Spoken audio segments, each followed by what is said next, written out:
May mga hinikayat umanong mamemeke ng pirma sa signature campaign para sa People's Initiative sa Davao City. Kabilang yan sa binanggit sa pagdinig ng Senate Committee on Electoral Reform sa lungsod. Ayon sa humarap sa pagdinig na isa umano sa nautusang mangalap ng pirma, inutusan din daw siyang mameke ng pirma pero hindi raw niya ito ginawa. May mga residente ring umaming hindi lang isang beses silang pumirma.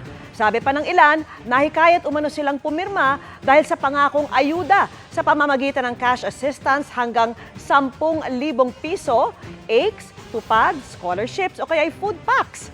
Hindi raw ipinaliwanag sa kanila kung ano ang pinapirma.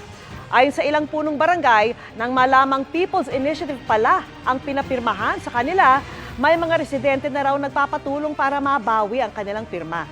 Pero ayon sa COMELEC Region 11, kailangan pa raw magsumite ng affidavit ng sinumang nais na bumawi sa kanilang pirma. Bagay na pinupuna ni Committee Chairman Senadora Amy Marcos.